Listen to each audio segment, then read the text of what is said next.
আজ আমরা অনেক দিন পর একসাথে বসেছি চায়ের টেবিলে। বিগত 14 বছর ধরে আমরা এই আড্ডাটা দেওয়ার জন্য সময়ই জোটাতে পারিনি। সময়ের সাথে কে পারে বল?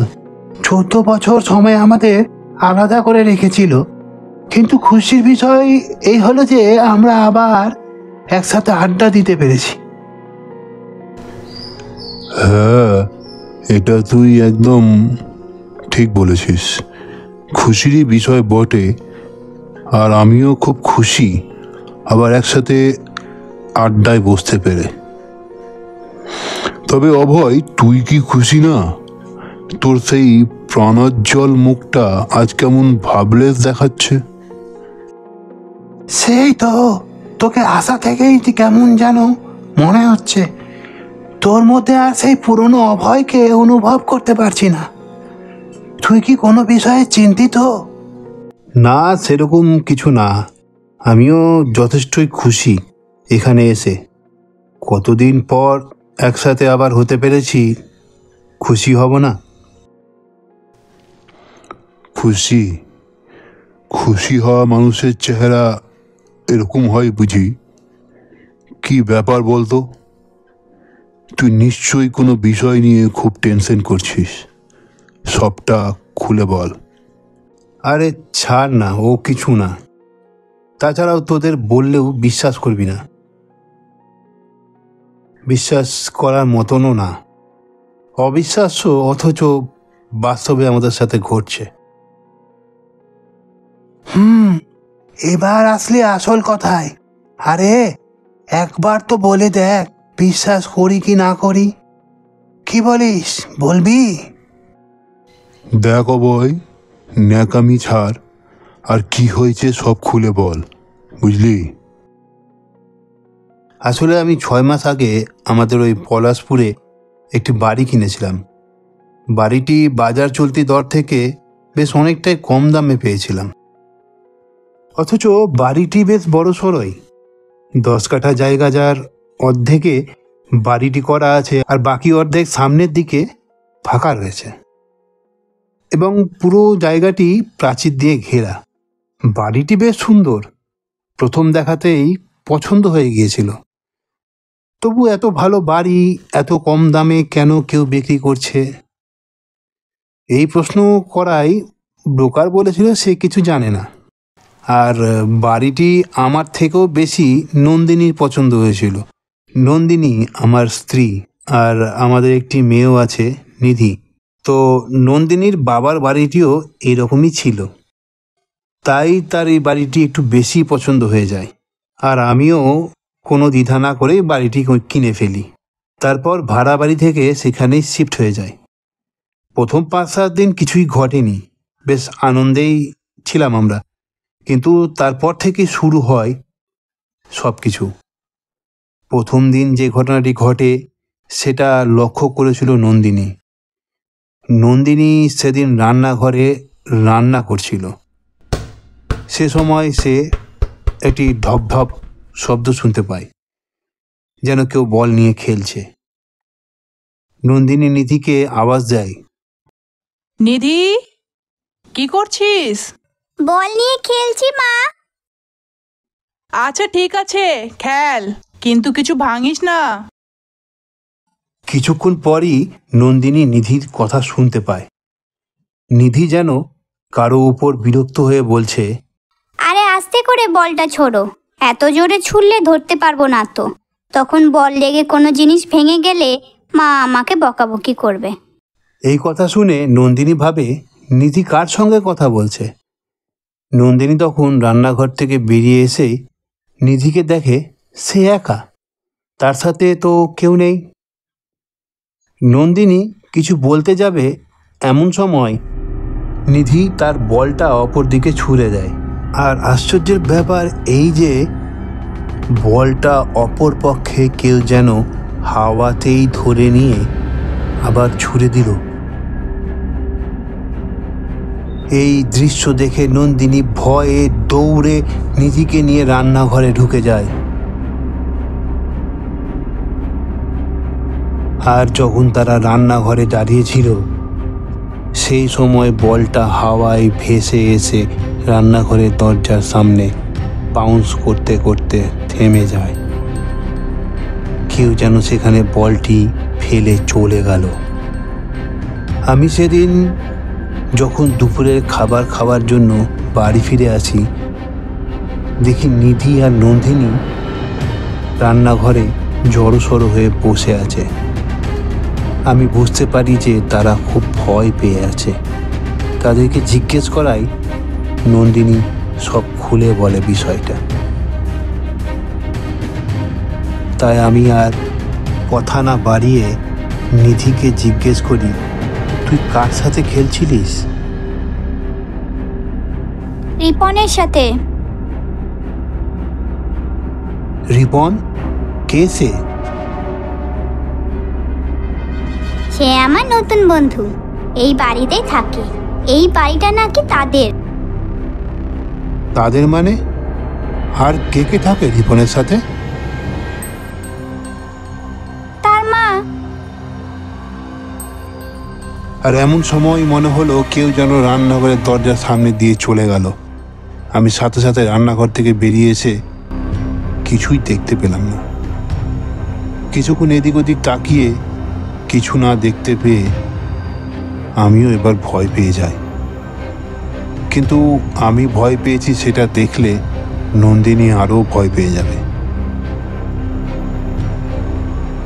তাই আমি নিজেকে স্বাভাবিক করে রান্নাঘরে যেতেই নন্দিনী প্রশ্ন করল, কি ছিল ওটা?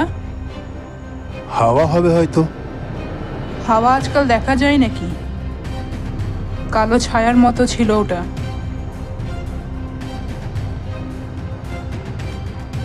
আমি আর কিছুই বলতে পারিনি। তবে সেই দিন আমি আর দোকানে ফিরে যাইনি, তাদের সাথে ছিলাম। ওই ঘটনার পর 2 সপ্তাহ প্রায় কোনো ঘটনাই ঘটেনি। নন্দিনীও যথেষ্টই স্বাভাবিক হতে শুরু করেছিল। নিধিও আর কাউকে দেখতে পেত না। আমিও মনে মনে ভেবেছিলাম হয়তো খারাপ কোনো কিছু ছিল যা চলে গিয়েছে। কিন্তু আমার ভুল ভাঙল 2 সপ্তাহ পর একদিন রাতে। রাত তখন প্রায় 2টো বাজে। আমার হঠাৎ ঘুমটা ভাঙে কারো আওয়াজে। চোখ খুলেই দেখি সামনে দাঁড়িয়ে রয়েছে একটি বাচ্চা ছেলে আর একটি মহিলার অবয়ব। তাদের দেখতে মানুষের মতন হলেও প্রকৃত অর্থে তারা যে মানুষ নয় তা সম্পূর্ণরূপে বোঝা যায়।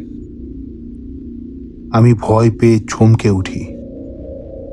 নিজেকে কোনো রকমে সামলে রেখে আমি তাদের প্রশ্ন করি, আপনারা কে? আর আমাদের বাড়িতে আসলেন কি করে?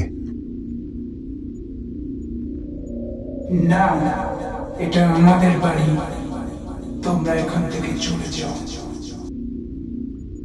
কি ভয়ঙ্কর তার গর্জন! শুনে আমি একেবারে ভয় পেয়ে যাই। পাশে দেখি নন্দিনী আর নিধি গভীর ঘুমে আচ্ছন্ন।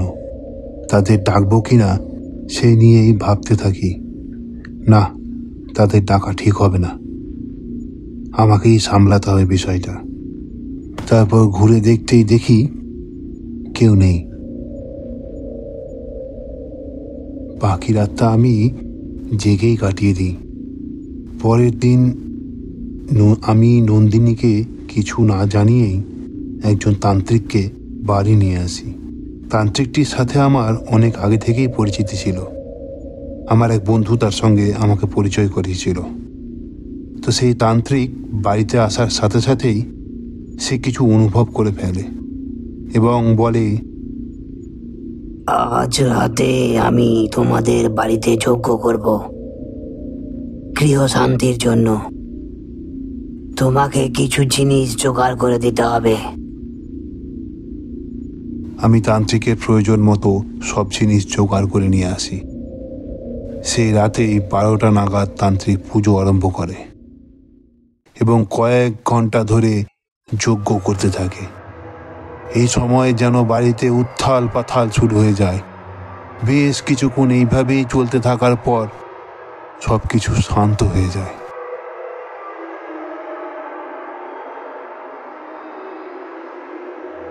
সব বিপদ কেটে গিয়েছে, আর তোমাদের কোনো ভয় নেই। আমরা যেন এতদিনের ভয়ার্ত অনুভূতির হাত থেকে নিস্তার পেলাম। মনের মধ্যে অবিরাম চলতে থাকা এক ভয়ের চাপ থেকে যেন স্বস্তি পেলাম। সেই রাতের পর থেকে দীর্ঘ 4 মাস কোনো ঘটনা ঘটেনি, বরং যেন সব কিছু ভালো হতে থাকে। আমার দোকানে ব্যবসাও যেন অনেকাংশে বেড়ে যায়, বাড়িতেও বেশ খুশির পরিবেশ তৈরি হতে থাকে। সব কিছু বেশ ভালোই চলছিল, কিন্তু হঠাৎ একদিন ফোন আসলো, ভাইয়ের ফোন। ফোন রিসিভ করার সাথে সাথে ভাই বলে উঠল, দাদা, মা খুব অসুস্থ, যত তাড়াতাড়ি সম্ভব চলে আয়। এই কথা বলে ফোনটা কেটে দেয়। সেখানে গিয়ে জানতে পারি মা আর নেই। দাহকার্য ভাই সম্পন্ন করেছিল। আমি 2 দিন থেকে ফিরে আসি, শ্রাদ্ধের সময় যাব ভেবে। নিধি ও নন্দিনীকেও নিয়ে আসি, কারণ ভাই এবং ভাই বউয়ের সাথে সম্পর্ক খুব একটা ভালো ছিল না। সম্পত্তি নিয়ে বিবাদ সৃষ্টি হয়েছিল। আমি সব ছেড়ে দিয়েই নন্দিনী ও নিধিকে নিয়ে খালি হাতেই বেরিয়ে এসেছিলাম। তারপর নিজের ক্ষমতাতেই সব কিছু করেছিলাম। তবে ফিরে আসার পরের দিন যা ঘটেছিল তাতে সম্পূর্ণ জীবনটাই এলোমেলো হয়ে গিয়েছে। পরের দিন ঘরে আমি আর নন্দিনী বসে আছি, আর নিধি খেলছিল।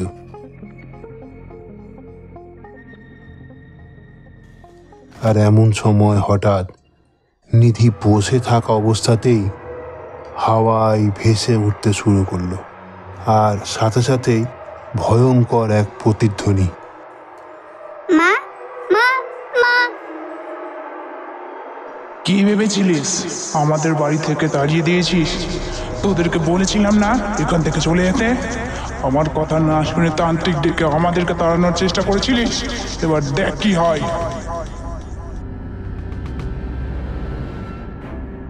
আমি আর নন্দিনী প্রচণ্ড ভয় পেয়ে যাই। আমি হাত জোর করে বলি, আমি তোমাদের কাছে ক্ষমা চাইছি, দয়া করে আমার মেয়েকে কিছু করো না। আমরা এই বাড়ি ছেড়ে চলে যাব, কথা দিচ্ছি। যদি এক্ষুনি এই বাড়ি থেকে না চলে যাস তাহলে তোদের মেয়েকে আর ফিরে পাবি না।